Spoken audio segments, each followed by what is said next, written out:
শুভ সকাল আমার প্রিয় বন্ধুরা, আশা করছি তোমরা যে যেখানে আছো সকলেই ভালো আছো, সুস্থ আছো।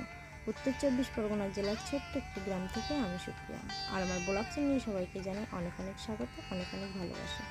এখন বাজে 6টা, এখন থেকেই আমি আমার ব্লগটা স্টার্ট করলাম। আর আজকে না বিশেষ একটা দিন। তো আজকে আমার বড় মেয়েটার জন্মদিন। তো ভাবছিলাম না জন্মদিনটা একবার একটু ভালো করে করবো, কিন্তু সেটা আর হচ্ছে না। কী করেই বা হবে, আমার ননদের না খুব শরীর খারাপ, ওনাকে হসপিটালে ভর্তি করা হয়েছে, কালকে ওনার অপারেশন। তার জন্য না মনটা একদম ভালো নেই, কারণ ওনার অপারেশন হবে ওদিকে, আর এদিকে যদি আমরা আনন্দ করি তো কী করে হয় বলো। ওই জন্য আর ভালো লাগবে না। তো মেঘনা অনেকবার বায়না করছিল, ও তো ছোটো মানুষ বোঝে না, তো বলছিল মা আমার জন্মদিনটা করবো না। তা বলছে ঠিক আছে, একটা কেক এনে কেটে দেবো ওখানে। বলছে তাহলে আমার কোনো বন্ধু বান্ধবীকে বলবো না? বলছে না শোনো, এবার বলবো না, জন্মদিন তো আর পালিয়ে যাচ্ছে না, পরের বছর আবার করবো। তো সেইভাবেই করবো আর কি। তো যেটুকু করি না কেন তোমাদের সঙ্গে সবটাই শেয়ার করবো। আর এদিকে আমি ওই ডোয়াগুলো ঢাকা ছিল সেইগুলো সব আর কি তুলে দিলাম, কারণ ঘরটা আজকে লিখবো। আর ডোয়াটা ঢাকা ছিল তার কারণ হচ্ছে কি, মানে মেঘ করলেই তো মানে ভয় লাগে যে যদি বৃষ্টি হয় রাত্রেবেলা, মানে দিনের বেলা বৃষ্টি হলে তো তাও বুঝতে পারবো, কিন্তু রাত্রেবেলা যদি ঘুমিয়ে পড়ি তারপর বৃষ্টি হয় তাহলে ডোয়াটা ভিজে গেলে না একদম ভেঙে যাবে। ওই জন্য ডোয়াটা ঢেকে রেখেছিলাম। তো আজকে যেহেতু ঘরটা লিখবো আমি, সেই জন্য আর কি সকালবেলা ডোয়াটা আলগা করে দিলাম। তো যেটুক জায়গায় যে পাশটা ভিজে আছে ওটা শুকিয়ে যাবে, তাও আমি লিপে দেবো। তো এই যে ডোয়াটা আলগা করে দিয়ে আমি উঠোনটা ঝাড় দিয়ে দিচ্ছি। তো আমার উঠোনটা প্রায় ঝাড় দেওয়া হয়ে গেছে।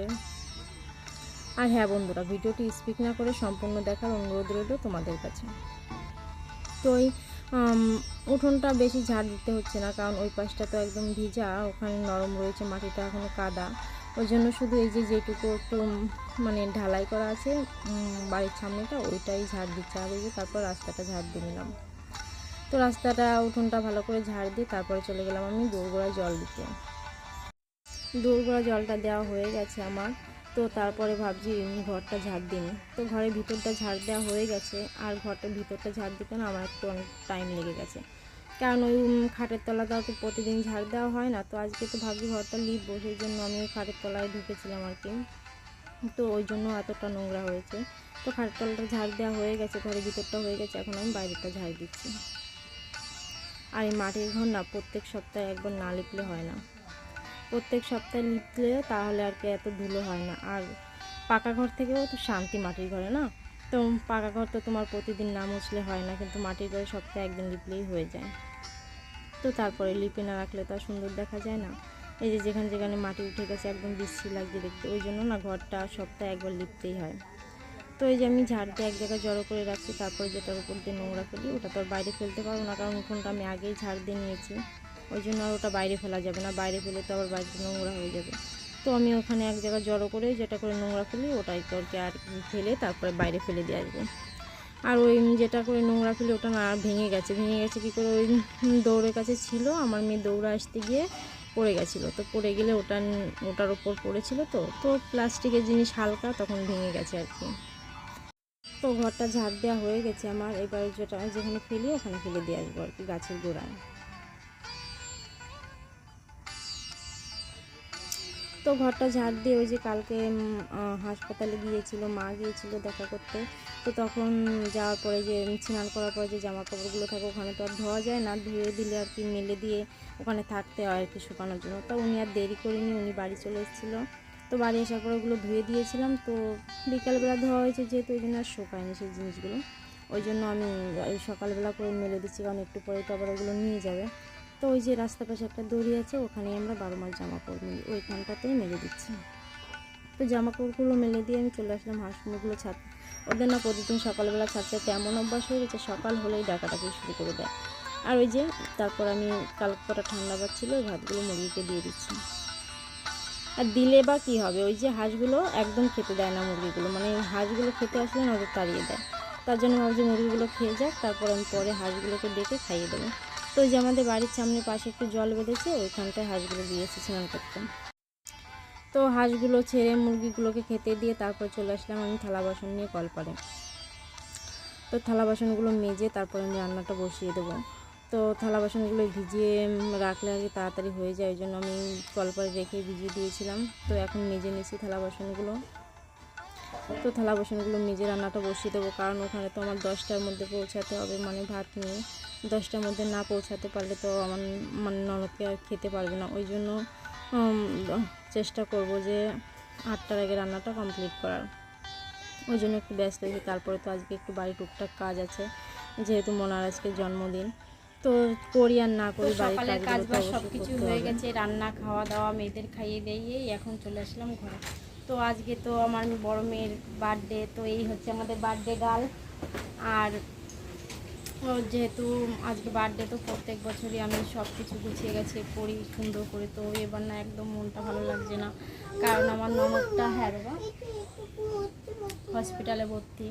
তো কালকে ওনার অপারেশন, তো এই জন্য না মনটা একদম ভালো লাগছে না। তো যাই হোক, যেভাবে করি অবশ্যই তোমাদের সঙ্গে সেটা শেয়ার করব। তো এখন আমি চুলটা বেঁধে দেবো, কারণ খুব গরম পড়েছে। আর আমি এখন যাব ঘরটা লিপতে। তো আমার সব কাজ বাজি গোছানো হয়ে গেছে, এখন এই ঘরটা লিপে তারপর ওদের স্নানটা করিয়ে দেবো। তো চলো মোনার চুলটা বেঁধে দিই এখন, তারপরে দেখা হচ্ছে তোমাদের সঙ্গে। তো ঘরটা লিপবো, তারপর তোমাদের সঙ্গে আর যে কাজগুলো করি অবশ্যই তোমাদের সঙ্গে শেয়ার করবো।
তো আমার ঘরটা লিপা হয়ে গেছে, এখন আমি আসলাম মোনাদের স্নান করতে। আর দোয়াটা লেপা তোমাদেরকে শেয়ার করতে পারিনি, কারণ খুব রোদ্দুর ছিল বাইরেটা। এখন আমি মোনাদের স্নান করতে নিয়েছি কল করে।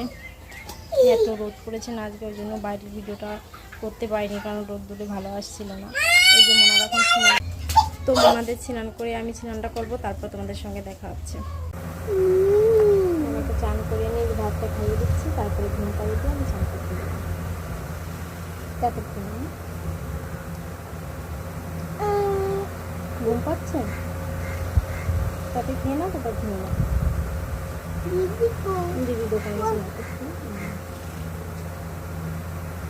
দুপুরবেলা ছোটো মেয়েটাকে খাইয়ে ঘুম পাড়িয়ে তারপরে ভাবলাম যে আমিও স্নান করতে যাব। তো এত ক্লান্ত লাগছিল না, তো দুপুরবেলা তো গরমে ঘরটা লিপেছি, তারপর ডোয়াগুলো লিপেছি, তো আমার খুব গরম লাগছিলো। তো বললাম ওর পাশে একটু শুয়ে নিই, তারপরে আমি স্নানটা করবো।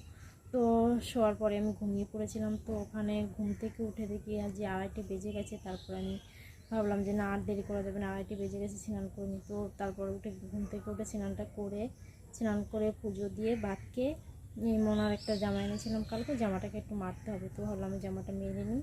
তো চলো জামাটা মেরে নিই, পরে তোমাদের সঙ্গে দেখা হচ্ছে।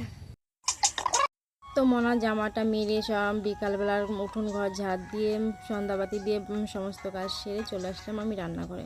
তো রান্নাঘরে এসে ভাবছি আগে পায়েসটা করে নিই, কারণ পায়েসটা তো আগেই লাগবে আশীর্বাদ করতে। তো ওই জন্য আমি তারপরে পায়েসটা বসিয়ে দিলাম।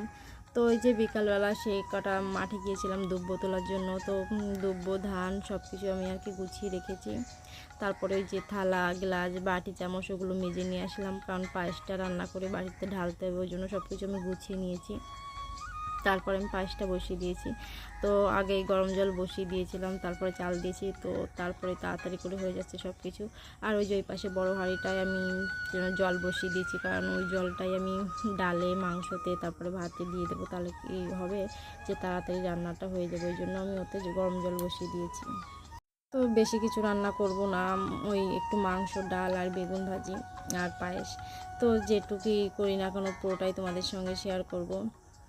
তো ওই পায়েসটা উতরিয়ে পড়ছিলো, তো ওই জন্য আমি বাটিতে করে আর কি জল নিয়ে আর কি রেখে দিলাম, যাতে ওটা না পড়ে। একটু উতরালে একটু জল দিয়ে দিচ্ছি, তাহলে আর কি ওটা উতরাচ্ছে না। আর হাঁড়িটা একটু ছোট হয়ে গেছে, মানে পায়েস আন্দাজে, কারণ ওই বড়ো পাত্র হলে কি আর দুধটা উতরিয়ে বাইরের দিকটা আর পড়তো না। তো পড়তে পারিনি আমি, তার আগেই আর কি জলটা দিয়ে দিয়েছি। তো আমার পায়েসটা হয়ে গেছে, এখন আমি বাটিটাতে নামিয়ে নেব। আর ওই কড়াইটায় আমি ডালটা বসিয়ে দেবো। আর এই যে ছোটো মেয়েটা যাবে ওর বাবার সঙ্গে কেক আনতে, তাই একটু টাটা করতে আসলো। তো এই যে আমার পায়েসটা হয়ে গেছে, এবার আমি বাটিতে নামিয়ে নিচ্ছি। তো আগে বাটিটা ঢেলে তারপর আমি মানে হাঁড়িতে কি বেরিয়ে রাখবো পায়েসটা, নাহলে কী হবে ওই ঠান্ডা হয়ে গেলে না হাঁড়িতে লেগে যাবে।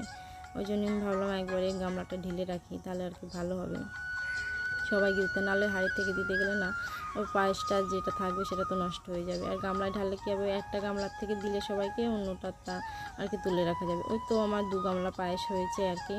আর এই পাশে আমি মাংস কেটে রেখে দিয়েছি। তো ওই যে আমি গরম জল বসিয়েছিলাম, সেই জলটা দিয়ে ছোটো কড়াইতে বসিয়ে দিলাম ডাল। তো গরম জলটা দিলে কী হবে, তাড়াতাড়ি ডালটা সিদ্ধ হয়ে যাবে, তো আমার রান্নাটাও তাড়াতাড়ি শেষ করতে পারবো। তো তারপরে ডালটা হয়ে গেছে সিদ্ধ। তা ভাবলাম ডালটা যখন সিদ্ধ হয়ে গেছে তাহলে ওই পাশটায় দিয়ে আমি এই পাশটায় বেগুনটা ভেজে নেব। ওই জন্য আমি এই পাশটায় কড়াইটা দিয়ে বেগুনটা ভেজে নেব। তারপরে ওই বেগুন ভাজার কড়াইতেই মাংসটা বসিয়ে দেবো। আর যাই হোক দেরি আর করছি না, তাড়াতাড়ি করেই রান্নাটা করছি, কারণ সকাল সকালে রান্নাবান্না করে খাওয়া দাওয়া করে শুয়ে পড়লে কী হবে, ভোরবেলা আবার উঠতে পারবো। কারণ ওই যে বললাম না আমার ননদ হসপিটালে ভর্তি, যেতে হবে ওখানে, প্রতিদিনই ওখানে কেউ না কেউ যেতে হয়, কারণ না গেলে তো হয় না। রোগীকে ভর্তি করে আর তো চলে আসা যায় না, সবাই ওখানে রাত্রে থাকা যায়, কিন্তু আমাদের বাড়ি তো বেশি দূর না, ওই জন্য আর আমরা ওখানে গিয়ে থাকছি না। তো আমার বেগুন ভাজাটা হয়ে গেছে, এবার আমি মাংসটা বসিয়ে দেবো। তো আগে জিরে পেঁয়াজ কুচি দিয়ে ভেজে নিচ্ছি, তারপর মশলাটা দিয়ে দেবো। অনেকভাবে রান্না করে আর কি, মশলাটা মাখিয়ে নেয় কেউ। তো আমি কি করি, আগে মশলাটা ভেজে নিই, তারপরে মাংসটা দিয়ে দিই। তো মিক্সারে মশলাটা করে রেখেছিলাম। তো ভাবছিলাম, তো মনার জন্মদিনে প্রত্যেকবার বৃষ্টি হয়, মেঘ করে, কারেন্ট থাকে না। তো এবার যাই হোক ভালোই হয়েছে, মেঘ হয়েছিল, ঠিক বৃষ্টি হয়নি, আর কারেন্টও যায়নি। তারপরে এই যে আমি রান্নাটা করছি এখন। তো ওই ঘরে আবার মনা চলে এসছে বাজার থেকে কেক নিয়ে, তা ডাকছে আমাকে। তো আমি বলছিলাম যে তোমরা বেলুনগুলো ফোলাতে লাগো, তো আমি রান্নাটা করে তোমাদের কাছে আসছি।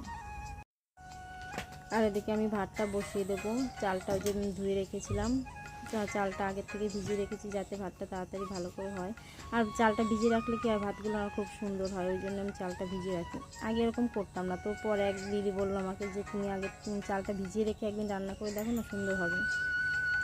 তো আমি একদিন ট্রাই করলাম, তো দেখলাম বেশ ভালোই হচ্ছে। তো তারপর থেকে আমি আর কি রান্নার আগে চালটা ভিজিয়ে রাখিনি। তো আজকে ধুয়ে নিয়ে এসেছি, ভিজিয়ে রেখেছিলাম, তো ধুয়ে নিয়ে এসেছি যাতে ভাতটা বসিয়ে দেবো। তো ওই জন্য আমার বারবার উঠতে হবে, তো একবারে সব কিছু গুছিয়ে নিয়েছি। তো মাংসটা ভালো করে কষিয়ে নিয়ে তারপরে যে হাঁড়িতে যে গরম জলটা রেখেছিলাম ওই জলটা আমি ঢেলে দেবো। গরম জল দিলে সব কিছুতে তাড়াতাড়ি করে রান্নাটা হয়ে যায়, ওই জন্য আমি আগের থেকে গরম জলটা করে রেখেছি। আর ওর জন্মদিনে না কাউকেই বলিনি, কারণ করবো না যখন ভালো করে, ওই জন্য আর কাউকে বলিনি। শুধু ওর একটা মানে দাদা, সেই দাদাটাকে বলা হয়েছে, আর কাউকেই বলা হয়নি। ওর তো কোনো ফ্রেন্ডদেরই নিমন্ত্রণ দেওয়া হয়নি। তো যাই হোক, যেভাবে করছি তো তোমাদের সঙ্গে শেয়ার করবো পুরোটাই। তো এই যে আমি মাংসটা কষানো হয়ে গেছে, এবার মাংসটায় জল দিয়ে দিলাম। তো বেগুন ভাজিটা তো হয়ে গেছে, আর ডালটা ওই পাশে সিদ্ধ হয়ে গেছে। মাংসটা হলেই আমি ডালটা বসিয়ে দেবো। তো ডালটা সিদ্ধ হয়ে গেছে, এবার আমি ডালটাকে ভালো করে ফাটিয়ে নেব। আর ওই পাশে হাঁড়িতে আমি চালটা ঢেলে দিচ্ছি, যাতে ওই পাশে ভাতটা হয়ে যায়। তো তাহলে কি হবে, আমার সব রান্নাই তাড়াতাড়ি করে গুছানো হয়ে যাবে, তাহলে আমি ও ঘরে যেতে পারবো। আর ওদিকে দেখি কী করছে, রান্নাটা ডালটা করে যাব ওখানে। তো এই যে আমি চালটা দিয়ে দিলাম, তাহলে আর কি তাড়াতাড়ি করে হয়ে যাবে। গরম জলের ভিতর দিয়েছি তো বেশি সময় লাগবে না রান্না করতে। তো ডালটা তো তখন সিদ্ধ বসিয়েছিলাম, খুব সুন্দর সিদ্ধ হয়ে গেছে। আজকের প্রেশার কুকারে দেওয়া লাগেনি, কারণ কাঠের জালেই বেশি তাড়াতাড়ি সিদ্ধ হয়ে যায় আমার মনে হয়। তো যাই হোক, ডালটা ফুটে গেছে খুব সুন্দর। তো ডালটা ফাটিয়ে তারপর আমি জলটা দিয়ে রেখে দেবো, তাহলে মাংসটা হওয়ার পরে আমি ডালটা বসিয়ে দিতে পারবো। তো ভাবলাম ডালটা এদিকে ফাটানো হয়ে গেছে, আমি লঙ্কাগুলো চিড়ে ওর ভিতর দিয়ে দিই। তো বেশি লঙ্কা দিলে তো মনে হয় খেতে পারবে না, অল্প কটা লঙ্কা দিয়ে ওর ভিতর রেখে দেবো। তাহলে কি হবে, ওই যে মাংসটা নামিয়ে আমি ডালটা বসিয়ে দিতে পারবো। মানে আমিও তো ব্যস্ত আছি, কারণ ওইদিকে ওরাও চিল্লাচ্ছে, আমি না গেলে আর হচ্ছে না। তো ভাবলাম ওরা ফোলাতে লাগবে বেলুনটা। তো ওর বাবা এসে কাজ থেকে, তা বললাম কেক নিয়ে আসলো, তারপরে মোনাদের নিয়ে। তা আমি বললাম স্নানটা করে তুমি যাও, একটু ওদের সঙ্গে একটু বেলুনগুলো ফুলিয়ে একটু বেঁধে দাও, তাহলে আর কি আমার আর যেতে হবে না তাড়াতাড়ি করে। তো এই যে আমার মাংসটা হয়ে গেছে, এবার আমি ডালটা বসিয়ে দেবো। ডালটা রান্না করেই আমি চলে যাবো ওই ঘরে।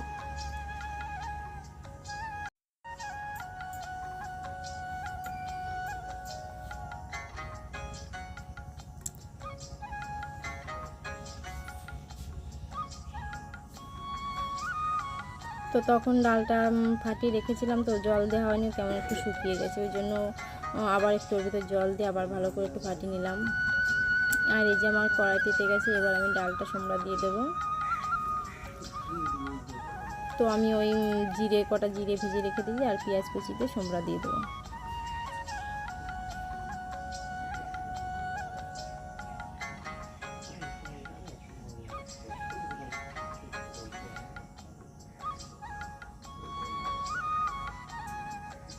এবার আমি ওর ভিতরে হলুদ লবণ সব কিছু দিয়ে দিলাম।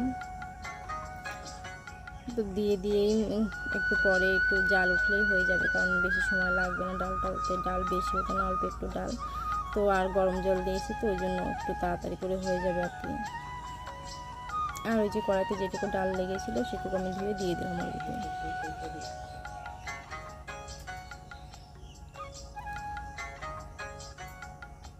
আর এদিকে ভাতটা হয়ে গেছে, তো ডালটা বসিয়ে দিয়ে আমি ভাতটা নামিয়ে দেবো। তো ভাতের ফ্যানটা তখন ঝরিয়ে নিয়েছিলাম, তো এখন ভাতটা আমি নামিয়ে দেবো, হয়ে গেছে। তো ভাবলাম যেখানে আর কি রান্না করছি ওই জায়গাটা তো নোংরা হয়ে গেছে, ওই পেঁয়াজের রসুনের খোসাগুলো পড়ছে, ওই জন্য ভাবলাম ভাতটা নামানোর আগে একটু ওটা ঝাড় দিয়ে নিই। তো দেখো, রান্না করতে করতে আমার সব কাজগুলো গোছানো হয়ে গেল। তো এবার আমি ভাতটা নামিয়ে নেব।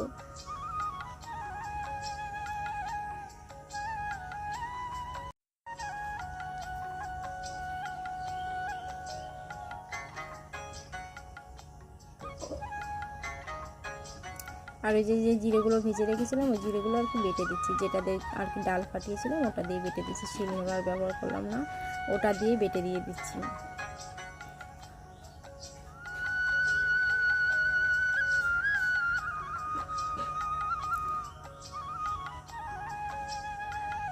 তো যাই হোক না কেন, আমার রান্নাটা হয়ে গেছে। তো ভাবলাম আমি ওই জলের বালতিটা বাইরে ফেলে দিয়ে আসি, মানে জলটা। তো রান্নাটা হয়ে গেছে, এবার আমি ওই ঘরে চলে যাব। আমার রান্না হয়ে গেছে, আমি চলে এসেছি এই ঘরে। দেখে দেখো, ওই যে মনা, তারপর ওর বাবা সবাই মিলে ঘর সাজাচ্ছে বেলুন দিয়ে। তো তোর বাবা কাজের থেকে এসে চান করে মেয়েদের কাজে লেগে পড়েছে। এপাশে বেলুন সাজাচ্ছে, আর এই যে ছোট মোনা নাচ করছে, আর ওই হচ্ছে আমাদের বার্থডে গার্ল। এইভাবে যে মেয়েটার জন্মদিন করবো আমি ভাবতেই পারি নাই, কারণ দেখো আমাদের বাড়ি মানে কাউকে বলিনি, আশেপাশে বাচ্চা কাচ্চা, তারপরে আত্মীয় স্বজন কেউ আসেনি, কারণ আমার ননদ তো হসপিটালে ভর্তি, তো কালকে ওনার অপারেশন, এই জন্য না খুব মন খারাপ। তার মধ্যেও মেয়েটা বায়না করেছিল, আর ছোট মানুষ তো ওর বার্থডেটা না করলে ওরও খুব মন খারাপ হচ্ছিলো, ওই জন্য ভাবলাম একটু করি। তো কোনোভাবে একটু করছি, তো ওদের আনন্দের জন্যই করছি। তো আর যা যা হয় সবটাই তোমাদের সঙ্গে শেয়ার করব। তো এই যে বেলুনগুলো সাজিয়ে তারপরে কেকটা কাটা হবে।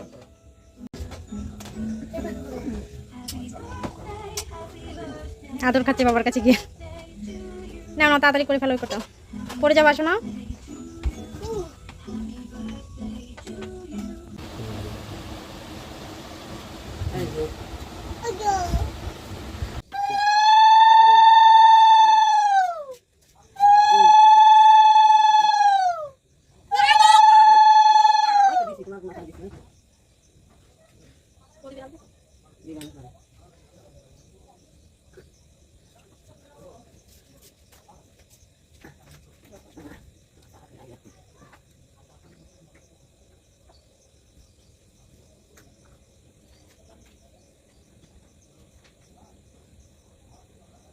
আসো মুখ দিয়ে রাখো।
Happy birthday to you.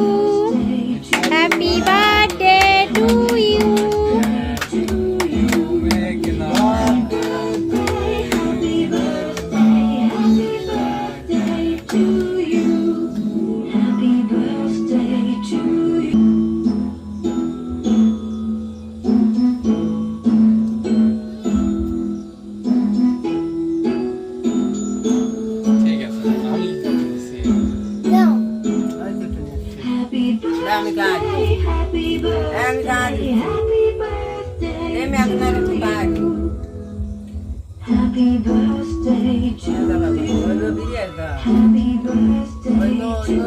তোর বাবাকে দিয়েছো?